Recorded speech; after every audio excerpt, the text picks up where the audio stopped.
नमस्ते छात्रों। आज हम संस्कृत की पुस्तक NCERT कक्षा 6 का अष्टम पाठ शुरू करेंगे, जिसका नाम है बुद्धि है सर्वार्थ साधिका। बुद्धि का अर्थ है बुद्धि, सर्वार्थ साधिका बुद्धि से सभी संपन्न होते हैं, अर्थात बुद्धि से सभी कार्य संपन्न होते हैं। संसारे उत्तम जीवनाय बुद्धिपूर्वके व्यवहारे आवश्यके भवति। संसार में उत्तम उत्तम जीवन के लिए बुद्धिपूर्वक व्यवहार आवश्यक भवति होता है। संसार में उत्तम जीवन के लिए बुद्धिपूर्वक व्यवहार आवश्यक होता है।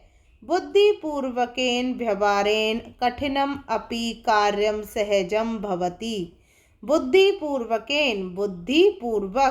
व्यवहार से कठिन अपि भी कार्य सहजम सहजम का अर्थ है सरल, भवति का अर्थ है होता है। बुद्धिपूर्वक व्यवहार से कठिन कार्य भी सरल हो जाते हैं। तो इस पाठ का अर्थ है कि बुद्धि से ही हमें सब कार्य करने चाहिए। विशेषतः स्पर्धया समय यदि प्रतिपक्षे अति प्रबल तर्हि बुद्धिबलेन वयं तं जेतुं शक्नुमः। विशेषतः विशेष रूप से, स्पर्धया का अर्थ कंपटीशन, स्पर्धा करना, कंपटीशन करना। समय में यदि प्रतिपक्ष का अर्थ है विरोधी, अति का अर्थ है बहुत, प्रबल, त्रही का अर्थ है तो, बुद्धि बल से, वयम हम सब, तुम तो, जेतुम शक्नुमः जीत सकते हैं। विशेष रूप से स्पर्धा को प्रतियोगिता कंपटीशन भी बोलते हैं। तो आप प्रतियोगिता बोल लो, स्पर्धा बोल दो, कंपटीशन कुछ भी बोल दो। तो विशेष रूप से स्पर्धा के समय यदि विरोधी बहुत प्रबल होता है तो बुद्धि के बल से हम उसे जीत सकते हैं। शरीर बलात् बुद्धिबलस्य महत्वं कथम अधिकम इति एषा कथा प्रतिपादयन्ति। शरीर बल से, बुद्धि बल से, महत्व कथम का अर्थ है कैसे, अधिकम अधिक है, ऐशा का अर्थ है यह, कथा प्रतिपादित होती है या बताती है। शरीर के बल से बुद्धि का बल महत्व कैसे है, यह कथा बताती है। एताम कथाम वयम पठामे। एताम यह कथा वयम हम सब पठामे पढ़ेंगे, यह कथा हम सब पढ़ेंगे। तो देखते हैं कथा को आगे। एकस्मिन् वने एके नित्य जलपूर्णे महान सरोवरे अस्ति। एकस्मिन् एक बार, वन में एक नित्य का अर्थ है सदा, जलपूर्ण जल से भरा हुआ पूरा, महान सरोवर का अर्थ है तालाब, अस्ति है। एक बार वन में एक सदा जल से पूरा महान तालाब है। कदाचित एकम पिपासाकुलं गजयुथं वनांतरात् तत्र आगच्छति। कदाचित का अर्थ है कभी, एक प्यासा, कुलम गजयुथम प्यासा हाथियों का समूह, वनांतरात वन के अंतर्गत, तत्र आगच्छति वहाँ आता है। कभी एक प्यासा हाथियों का समूह वन के अंतर्गत वहाँ आता है। तस्मिन् सरोवरे ते गजा स्वेच्छया जलं पीत्वा स्नात्वा क्रीडित्वा च सूर्यास्त समय निर्गच्छन्ति। तस्मिन् का अर्थ है उस सरोवर में ते वे गजा हाथी स्वेच्छया अपनी इच्छा से जल पीतवा पीकर स्नात्वा नहाकर या स्नान करके क्रीडित्वा च और खेलकर सूर्यास्त के समय निर्गच्छति का अर्थ है निकलना। उस तालाब में वे हाथी अपनी इच्छा से जल पीकर स्नान करके और खेलकर सूर्यास्त के समय निकलते हैं। तस्य च सरोवरस्य तीरे समन्तात् सुकोमल भूमौ बहूनि शशक बिलानि सन्ति। तस्य का अर्थ है उसका, सरोवरस्य सरोवर के, तीरे का अर्थ है किनारे, समतात चारों ओर, सुकोमल भूमौ का अर्थ है कोमल भूमि से युक्त, बहूनि बहुत से, शशक खरगोश, बिलानी बिल हैं।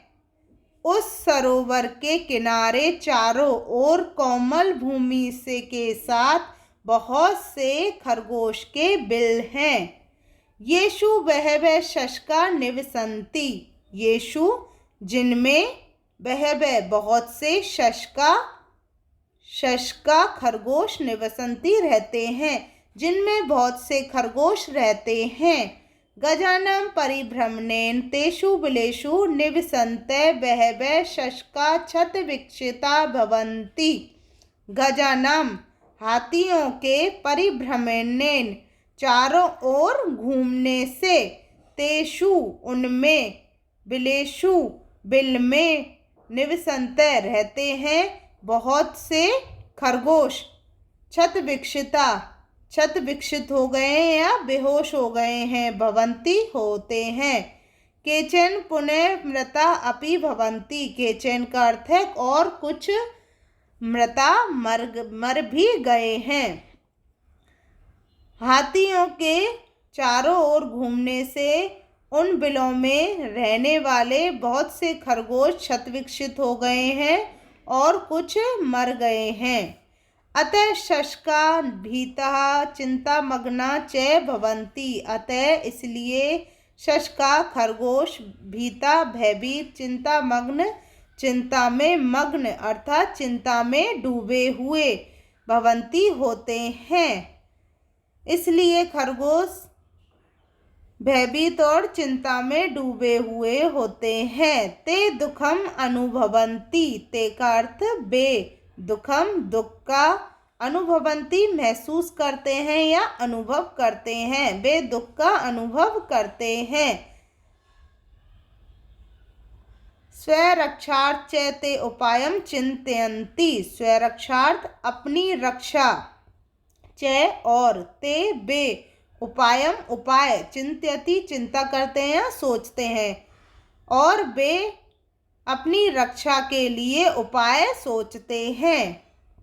अब ये देखो यहाँ चित्र दिया है सरोवर का, ये हाथियों का समूह यहाँ जा रहा है, ये बिल में है ना खरगोश हैं, ये सारे कुछ क्षतविक्षित हो गए हैं, कुछ भाग रहे हैं अपनी जान को बचाने के लिए। तो इस प्रकार से यहाँ पाठ में ये जो कथा दी गई है उसका चित्र भी आपको दर्शाया गया है। इस चित्र को देखकर आप समझ ही गए होंगे। आगे चलते हैं।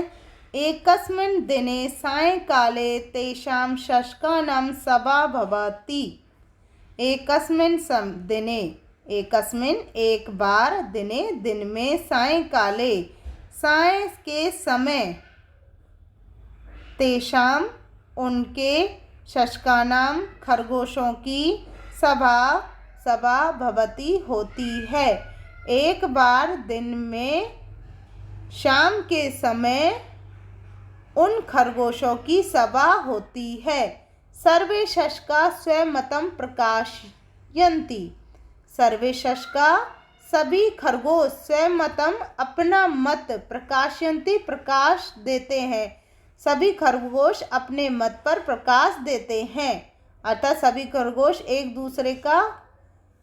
दूसरे के पास अपना अपना मत रखते हैं। परम ते समाधानाम न प्राप्नुवन्ति। परम परंतु ते बे समाधानम समाधान न प्राप्नुवन्ति प्राप्त नहीं होता है, परंतु उन्हें कोई समाधान प्राप्त नहीं होता है। अंते शशके राजे बदती। अंत में शशके राजे खरगोश का राजा बदती बोलता है। अहमेव उपायम चिंतायामि। अहमेव मैं भी उपायम उपाय चिंतायामि सोचता हूँ, मैं भी उपाय सोचता हूँ। अधुना वयम सर्वे स्वगृहं गच्छामः। अधुना अब वयम हम सब सर्वे सभी स्वगृहं अपने घर गच्छामः जाते हैं। अब हम सभी अपने घर जाते हैं।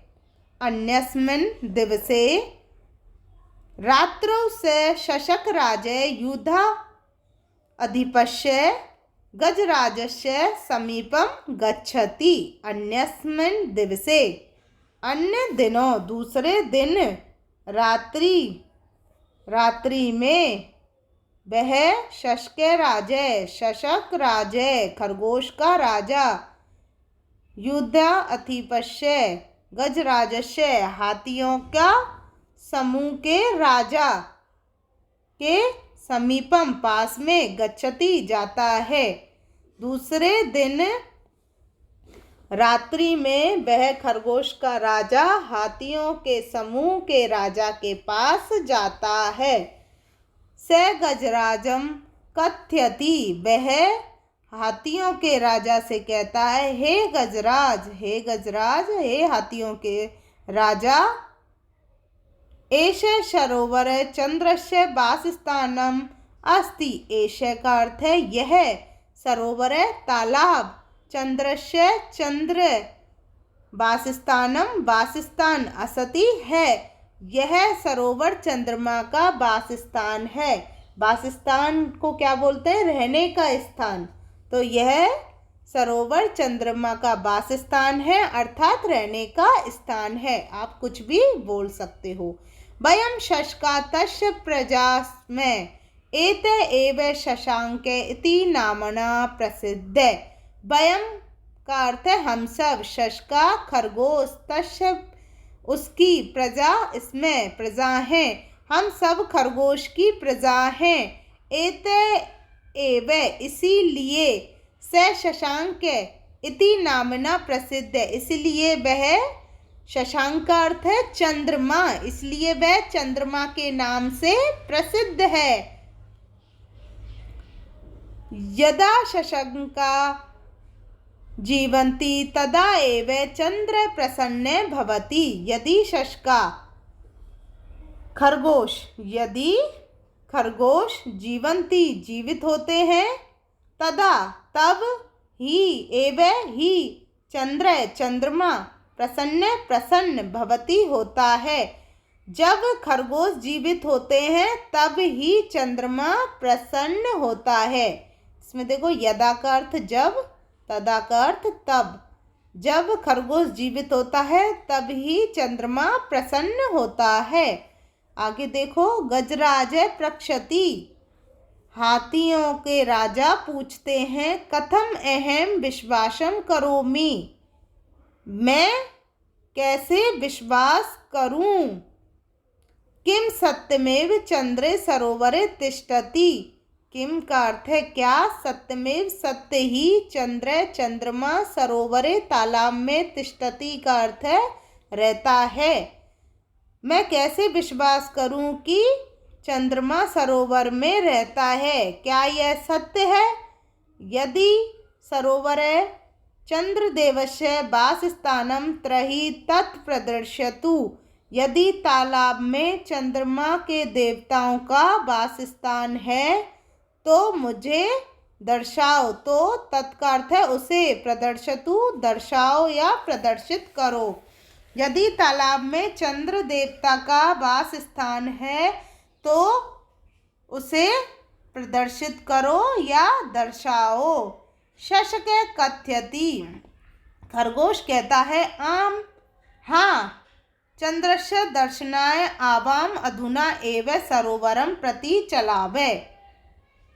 चंद्रस्य चंद्रमा का, दर्शनाय दर्शन के लिए, आवाम आवाम का अर्थ है हम दोनों, अधुना अब, एव ही सरोवर तालाब, प्रति की ओर तालाब की ओर चलावे चलते हैं।